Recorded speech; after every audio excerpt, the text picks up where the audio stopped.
नमस्कार, मैं हूं प्राची तिवारी। आप देख रहे हैं किसान बुलेटिन। चलिए शुरुआत करते हैं खेती किसानी और गांव से जुड़ी आज की बड़ी हेडलाइंस के साथ। इस साल नहीं लगेगा आम महोत्सव। 31 सालों में पहली बार रद्द किया गया आयोजन। मत्स्य पालकों को 2 लाख रुपए तक का लोन देगी झारखंड सरकार। गोंडा जिले के किसानों के लिए शुरू की गई योजना। यूरिया किल्लत से परेशान हुए मध्य प्रदेश के किसान। कोरोना संकट में लगानी पड़ रही है लंबी लंबी लाइनें। पिछले 31 सालों से लगातार हर साल देश की राजधानी दिल्ली में आयोजित होने वाला आम महोत्सव इस साल कैंसिल कर दिया गया है। इस बात से हम सभी वाकिफ हैं कि सिर्फ देश में ही नहीं बल्कि दुनिया भर में कोरोना संक्रमण से बचाव के लिए कई बड़े बड़े कार्यक्रमों को इस साल के लिए रद्द कर दिया गया है। आम महोत्सव भी उन्हीं में से एक है। आपको बता दें कि दिल्ली पर्यटन विभाग द्वारा लिए गए इस फैसले से आम व्यापारियों को बड़ा झटका लगा है। तो वहीं जो लोग साल शुरू होते ही इस प्रतियोगिता की तैयारी शुरू कर चुके थे, उन किसानों और व्यापारियों को भी काफी दुख हुआ है। खैर, आपको बता दें कि इस आयोजन में भाग लेने के लिए देश विदेश के किसान, विशेषज्ञ, शोधकर्ता, व्यापारी और एग्री साइंटिस्ट आदि आते हैं। साथ ही इस फेस्टिवल में दुनिया भर के तकरीबन 700 से ज्यादा आमों की किस्मों को दिखाया जाता है। झारखंड सरकार ने प्रदेश के गोंडा जिले के किसानों को मत्स्य पालन के लिए 2 लाख रुपए तक का कृषि लोन मुहैया कराने का ऐलान किया है। दरअसल बीते कुछ सालों से गोंडा जिला मछली पालन के क्षेत्र में लगातार वृद्धि करता नजर आ रहा है और जिले के किसानों को इसकी बढ़ती रुचि को देखते हुए प्रदेश सरकार ने जिले के किसानों को आत्मनिर्भर बनाने का फैसला लिया है। आपको मैं ये भी बता दूं कि गोंडा में उत्पादित मछलियों की बिहार के कुछ जिलों में बहुत अच्छी खासी मांग है, जिसकी वजह से यहाँ के जो किसान हैं उनको बहुत अच्छा मुनाफा हो जाता है। आपको बता दें कि गोंडा में उत्पादित मछलियों की बिहार के कुछ जिलों में अच्छी खासी मांग है, जिसकी वजह से यहाँ के किसानों को अच्छा मुनाफा हो जाता है। जानकारी के अनुसार मत्स्य पालन के लिए किसानों को दिए गए इस कृषि लोन पर उन्हें 7% तक ब्याज चुकाना होगा। वहीं अगर किसान सही समय पर इस लोन को चुका देते हैं तो उन्हें 4% तक सब्सिडी भी दी जाने की योजना है। तो वहीं किसानों को लोन लेने में ज्यादा परेशानी ना हो, इसके लिए भी सरकार ने इस प्रक्रिया को आसान बनाया है। इसके अलावा कृषि लोन पाने के लिए किसानों को अपना जिला अधिकारी को आवेदन देना होगा। वहीं इस लोन के लिए अभी सिर्फ 77 किसानों को ही मंजूरी दी गई है। मौसम की मार और कोरोना संकट और अब यूरिया की किल्लत, मानो मुसीबतें लगातार किसानों के पीछे हाथ धोकर पड़ गई हैं।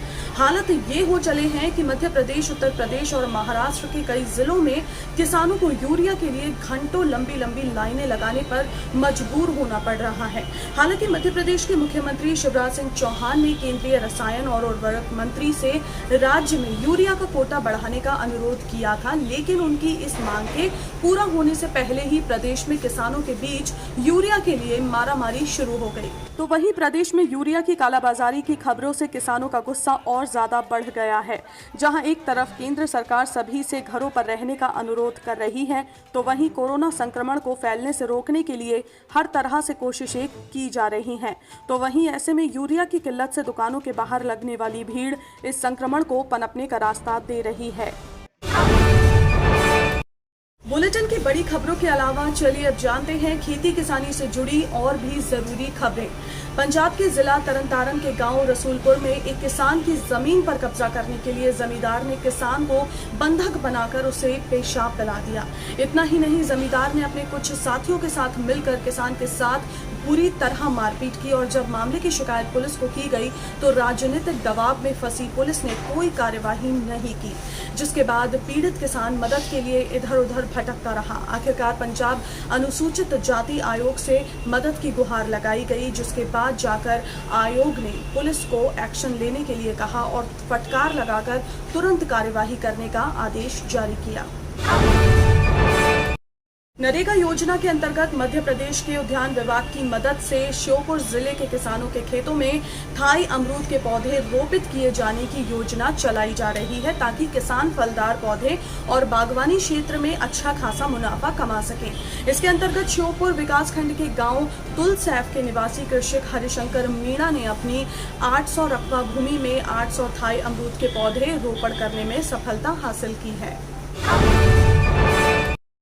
जहां एक तरफ किसानों को लॉकडाउन लगने पर अपनी सब्जियां फेंकने पर मजबूर होना पड़ा था, तो वहीं अब आलू और टमाटर के दाम आसमान छू रहे हैं। आपको बता दें कि इस समय आलू की कीमत 2000 से 2200 रुपए प्रति क्विंटल तक मिल रही है। हालांकि फुटकर में तो आलू अभी भी 30 रुपए किलो ही है, जबकि टमाटर के दामों में भी उछाल देखा गया है, जिसकी कीमत इस समय बाजार में 50 रुपए प्रति किलो बताई जा रही है। लेकिन इन सब के बीच इन दिनों प्याज के दामों में भारी गिरावट दर्ज की गई है। तो आज के किसान बुलेटिन में इतना ही। आप स्वस्थ रहिए, अपना ध्यान जरूर रखिए। फिलहाल मुझे दीजिए इजाजत। नमस्कार। अगर आप चाहते हैं कि ग्रीन टीवी इसी तरह से किसानों को सशक्त करने के लिए कार्य करता रहे, तो आप भी इसमें अपना सहयोग दे सकते हैं। डिस्क्रिप्शन पर जाकर दिए गए लिंक पर क्लिक करें, पेटीएम करें, NEFT और क्रेडिट कार्ड के जरिए भी आप हमें सहयोग दे सकते हैं। अगर आप हमारा ये वीडियो YouTube पर देख रहे हैं तो हमारे चैनल को सब्सक्राइब करें, और अगर FB पर देख रहे हैं तो इसे लाइक करें और शेयर करें।